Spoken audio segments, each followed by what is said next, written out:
As I mentioned before, I'm Al, and I am Jerry's youngest brother. I want you to know what it was like to have Jerry as a big brother. It wasn't the coolest thing for a guy in high school or college to do things with a brother 10 years younger. However, he did, and that was the kind of person he was. I remember many days in 3rd and 4th grade when Jerry would awake me at 4 in the morning to go out hunting. We would walk through the snow and the cold to sneak up on the ducks and the geese. When we had shot our limit, I'm kidding somewhere there, but when we had shot our limit, he would drive me back to school and always get me there before the first bell. That was the kind of brother he was. Jerry was frequently there to pick me up. One summer, it was our weekend to visit our ranch in northern Colorado mountains. It was a beautiful place. Jerry and I were walking through a large meadow. As luck would have it, there were several horses nearby. And being the teenager Jerry was at the time, he said, "Al, let's go for a ride." He came up alongside the horse and hopped on bareback. Then he proceeded to pull his trusting brother up behind him. Soon we were at a full gallop. It was very exciting until the horse decided to stop suddenly at the edge of the irrigation ditch. We went flying over the head of the horse. The next thing I knew, I was crashing to the ground on top of my big brother. But there he was, ready to pick me up. That was the kind of brother he was. I feel in a way we were Jerry's training ground, as Steve mentioned, for becoming the great coach he was. He had us kids digging our own pit in the field across from our house. We filled it with sawdust and used it as a high jump, long jump, and even pole vault pit. He also coached us in our sports and involved us in the Junior Olympics and the Pikes Peak Marathon. Although I walked most of the way on the Pikes Peak, Jerry was there at the top of Pikes Peak to pick me up. We all wanted to do our best for our big brother. Jerry was a wonderful big brother and a mentor to me throughout my life. Even when he retired and he and Sandy moved back to Colorado, we spent quality time together. A couple of times each month we would go to a matinee. After the movie and a large bowl of popcorn, we would remain seated in the theater and talk about the events of the day. On every occasion, he would want to discuss all of us and our families. He cared deeply about each of us and our kids. When he wasn't talking about our family or coaching, he always wanted to talk about his dream. He wanted to see a first-class indoor track facility on the northern Front Range. He developed models and talked to anyone who would listen. He continued to pursue this dream during and in spite of his ill health. He has hopefully set the groundwork for this to become a reality for young athletes in the future. This was the kind of person he was. For all of this and much more, Jerry, thank you for being a great big brother and a mentor to me and my kids on how to live our lives.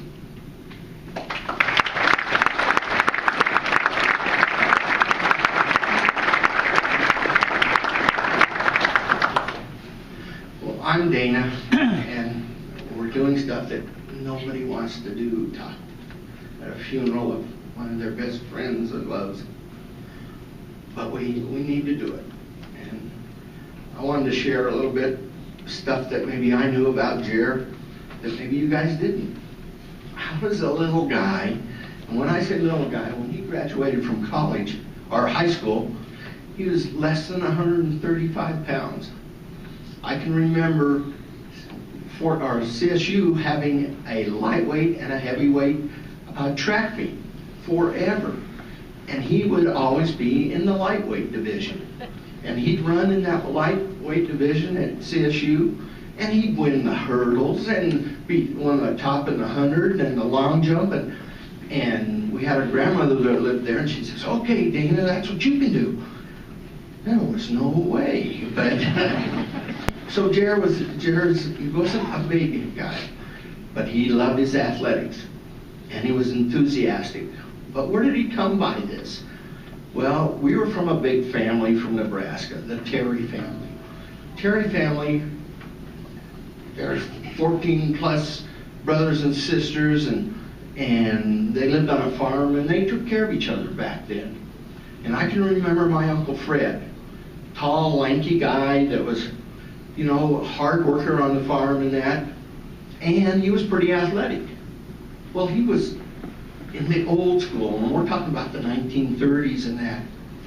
You know, but Uncle Fred was fairly fast and athletic. And our grandfather, Uncle Frank, decided, hey, my son's pretty athletic. I'm going to enter him in, and back then, they had one state track meet, like some of the small states did. And so Uncle Frank, the end of his senior year, he takes Uncle Fred, Grandpa Frank, takes Uncle Fred to the state track meet.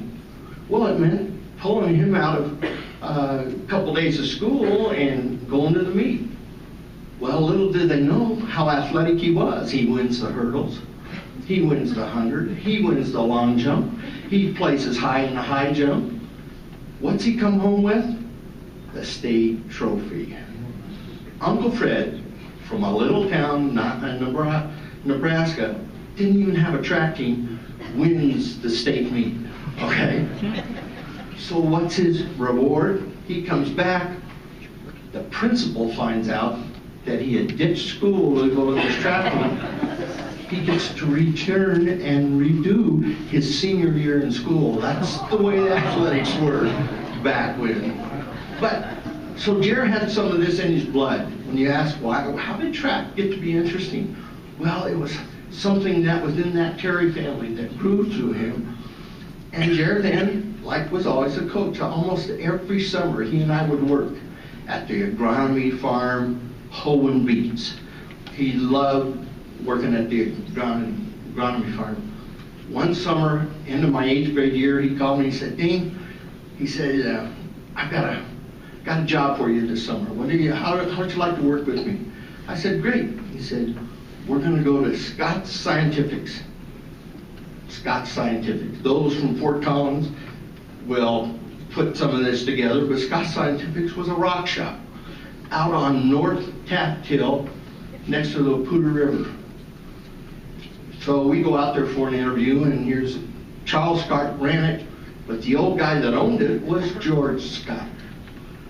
This is the guy, Scott Lampkin Field, for those of you in Fort Collins that wondered where Scott Lampkin Field came from. This was named after him. Well, our job was to break rocks, okay? And so we made these rock collections that would be sent to schools all over the United States.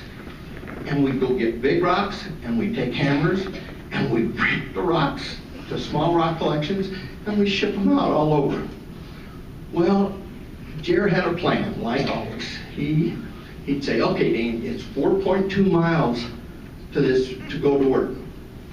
So here's what we'll do. We'll get up early, we'll run to work, then we'll work all day, then we'll run home. That'll put in 8, almost 9 miles a day." He said, "Because you know what we're going to do at the end of this summer? You're going to run the Pikes Peak Marathon." What? "No, I'm a tennis player. You're going to run the Pikes Peak Marathon." I go, "Okay." So we'd get up in the morning, we'd go to work, and we'd be out there pounding rocks, and pretty soon out would come George Scott.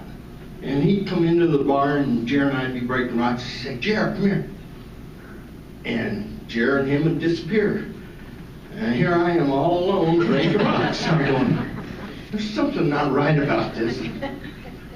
Come to find out behind his barn, Coach Scott had a big old screen thing. I didn't even know what it was. Guess what it was? It was a hammer throwing pit.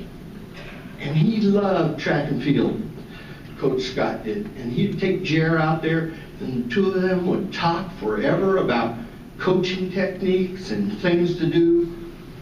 What did Scott do, as I later found out? He was the Fort Collins High School track coach, clear back in the 30s.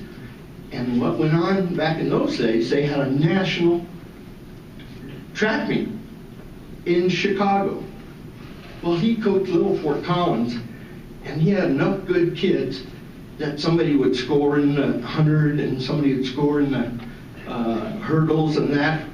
But when it got to the Hammer event, one of the field events, Fort Collins High School took first, second, third, fourth, fifth, sixth place.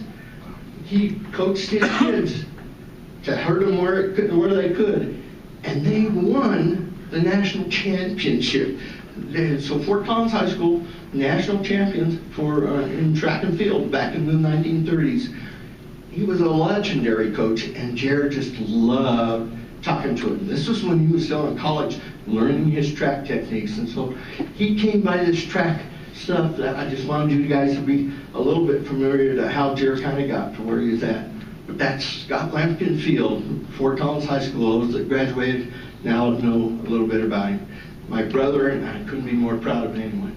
Thanks.